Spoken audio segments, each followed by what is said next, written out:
പുണ്യനബി ഫാത്തിമ ബീവിയോട് പറഞ്ഞു, യാ ബിന്തി, പൊന്നുമോളെ, അമലിംതി അന്നരിള സൗജി ഹുവ റിളല്ലാഹ് വഗൽബു സൗജി ഹുവ ഗൽബുല്ലാഹ്.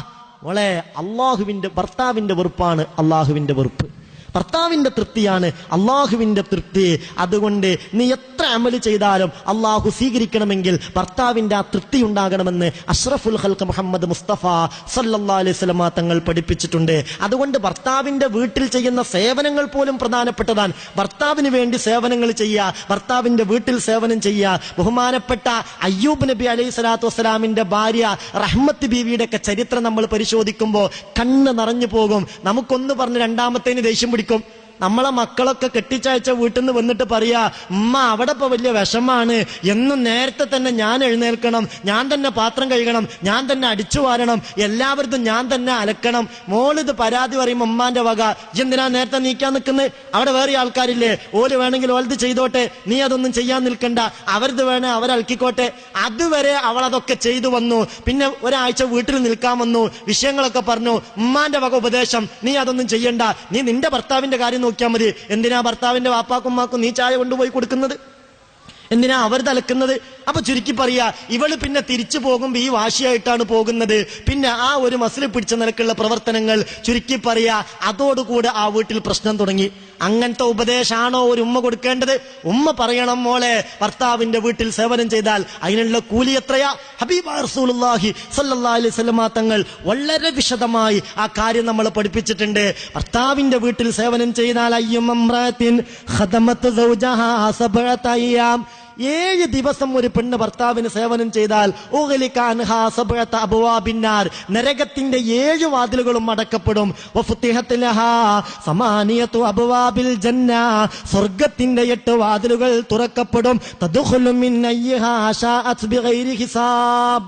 ഒരു ഹിസാബുമില്ലാതെ അവൾക്ക് സ്വർഗം ലഭിക്കുകയും ചെയ്യും. അതുകൊണ്ട് മോളെ, നീ അവിടെ സേവനം ചെയ്തോ, അതിന് കൂലി കിട്ടും. ഭർത്താവിന്റെ ഒരു വസ്ത്രം അലക്കിയാൽ അത് പെണ്ണിന്റെ വലിയ ബാധ്യതയൊന്നല്ല, പക്ഷെ അലക്കി കഴിഞ്ഞാൽ അതിന് അള്ളാഹു കൊടുക്കുന്ന കൂലി ആയിരക്കണക്കിന് ദോഷങ്ങൾ പൊറുക്കുമെന്ന് നബി മുഹമ്മദ് മുസ്തഫ സല്ലല്ലാഹു അലൈഹി വസല്ലം. അതുകൊണ്ട് ചരിത്രത്തിലെ ഇന്നലകളിലെ വെള്ളി നക്ഷത്രങ്ങളായി കഴിഞ്ഞു പോയ ഒരുപാട് മഹിളകളുണ്ട്. ബഹുമാനപ്പെട്ട റഹ്മത്ത് ബീവിയെ പോലെ മുടി പോലും വിറ്റിട്ട് അയ്യൂബ് നബിയെ നോക്കിയില്ലേ? അയ്യൂബ് നബിയെ നോക്കാൻ വേണ്ടിയിട്ട് രോഗം പിടിപെട്ട് പരീക്ഷണങ്ങൾ വന്ന് ആകെ വിഷമിച്ച് കിടക്കുന്ന അയ്യൂബ് നബി ഒരു ഭക്ഷണത്തിനൊരു വകയില്ലാതെയായി.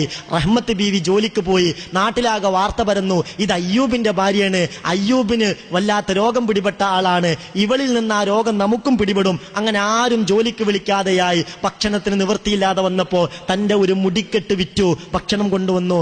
ആദ്യ ദിവസം അയ്യൂബ് നബി ഭക്ഷിച്ചു. രണ്ടാമത്തെ ദിവസം കൊണ്ടുവന്നപ്പോ പറഞ്ഞു, സത്യം ചെയ്തു, ഇത് ഞാൻ ഭക്ഷിക്കണമെങ്കിൽ എവിടെ നിന്നാണ് കിട്ടിയത് എന്ന് പറയണം, അല്ലാതെ ഞാൻ ഭക്ഷിക്കൂല. അവസാനം മുഖം അക്കരെ അങ്ങ് ഉയർത്തി കാണിച്ചപ്പോ മുടിയില്ലാത്ത അവസ്ഥയിലാണ്, കണ്ണ് നിറഞ്ഞു പോയി മഹാനായ നബിയുല്ലാഹി അയ്യൂബ് അലൈഹിസ്സലാത്തു വസ്സലാം. അതുകൊണ്ട് മുഅ്മിനീങ്ങളെ, അവനാന്റെ ഭർത്താവിനോടാണെങ്കിലും അവനാന്റെ മക്കളോടാണെങ്കിലും അവനാന്റെ അയൽവാസികളോടാണെങ്കിലും കുടുംബങ്ങളോടാണെങ്കിലും ഒക്കെ ഒരു വിട്ടുവീഴ്ചയോടുകൂടെയും അതേ പ്രകാരം ദീനിയായ കാര്യത്തിലൊക്കെ കർക്കശ നിലപാടോടുകൂടെയും ജീവിക്കാൻ നമുക്ക് സാധിക്കണം. അങ്ങനെയൊക്കെ ജീവിച്ച പല മഹദികളും ഇവിടെ കഴിഞ്ഞു പോയിട്ടുണ്ട്. അവരിൽ നിന്ന് നമ്മൾ പാഠം ഉൾക്കൊള്ളണം. അല്ലാഹു സുബ്ഹാനഹു വ തആല തൗഫീഖ് ചെയ്യുമാറാവട്ടെ, അല്ലാഹു അനുഗ്രഹിക്കുമാറാവട്ടെ.